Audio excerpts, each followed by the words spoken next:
All right, Sagittarius, welcome to your weekly Sidereal Astrology forecast. This is for June 27th through the 3rd of July, 2016. I'm Athen, and this is for Sidereal Astrology. If you are new to the channel, be sure to check out the link down below because the signs are different. All right, so Sagittarius, let's start this reading by looking at yourself this week, but which is seen by your ruler Jupiter, who is very close to the North Node this week still. So there's a lot of things that you could be learning about self, maybe pursuing about philosophy, spirituality perhaps, expanding your horizons. And this is expanding your horizons on both the spiritual and perhaps mental level, such as through studying and that kind of thing, but also maybe quite literally. Some of you might be doing some traveling or connecting to nature, going for walks, that kind of thing, which can be very uplifting for you. This whole next couple years, it's such a good area for you to continue to put energy into to expand those horizons and tap into that adventurous spirit. So Jupiter is actually going to be sextiling up to Mercury here around Friday. So you guys could be feeling perhaps a bit communicative, maybe a bit intellectually stimulated perhaps. And a lot of that could be involving relationships, in fact, because Mercury is going to be shifting into that 7th house here around Wednesday.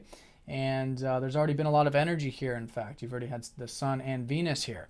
So maybe gaining energy through interacting with others. Maybe a bit of that light socializing could be enjoyable at the moment.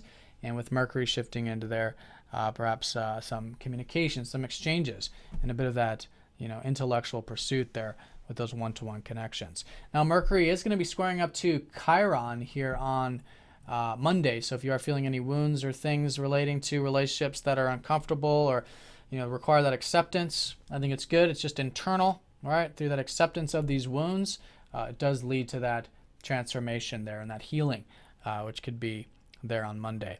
Now, regarding your work, this is going to be seen by two key areas. One is that Mercury we just talked about.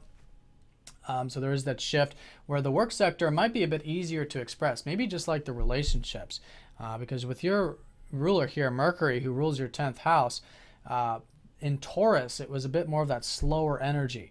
All right, this is, it's an earth sign. It's not horrible for Mercury, but it's slower. When Mercury goes into Gemini, it's much more comfortable, much more faster paced. The energy flows a lot easier. And that could be relating to your career stuff and your work stuff as well.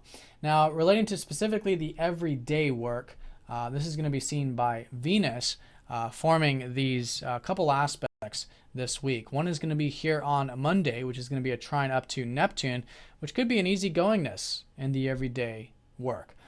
Maybe a bit of that flowingness there, and connecting to that flow of life.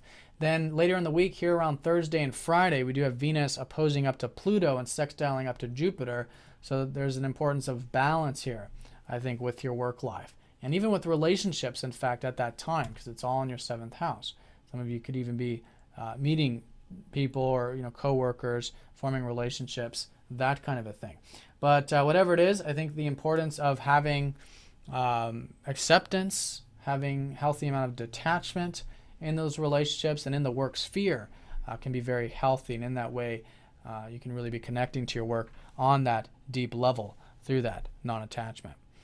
All right, so that's going to be Mercury and Venus with the work stuff. Now, in terms of the finances, this is seen by Saturn, who's not forming any major aspects this week, but he is retrograde there in the 12th still, so you guys could be reflecting on the financial material stuff still through August, maybe rehashing that stuff. It's good to bring that extra attention there and really have that faith and trust, that acceptance, going with the flow with Saturn in the 12th. So that takes us to the overview, which is everything we haven't covered up to this point. The first thing is that Chiron is going retrograde here on Monday, and this is in your 4th house. So a lot of you have been going through healing with things relating to your home and family life, perhaps, maybe with your health this year. And so now it's a good time to reflect on that. Maybe rehash some of those things relating to your roots in life, and I think you could find that quite healing.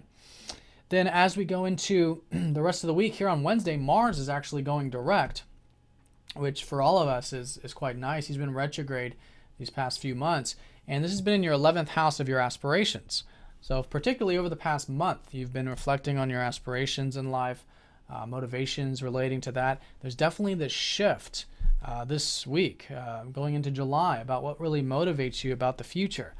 about things that you aspire for, your hopes, wishes, that kind of a thing. Some of you may be involving organizations or community or networking. Could be motivating as well. So whatever that shift is, it is going to be subtle because it takes time for Mars to gain that forward moving momentum. But going into July, there could be this new understanding about what motivates you with those aspirations in your life. All right, so that's the week. This Venus opposing up to Pluto, like I said, here Thursday and Friday time. And then the weekend does top off with the Sun trining up to Neptune. So over the weekend, there could be a bit of easygoingness with those relationships, maybe again with that adventurous spirit of life. And it's all about finding that flow there, which could be enjoyable and easygoing. All right, so Sagittarius, hope you guys have an excellent week. Thank you for watching, and I'll see you all next week.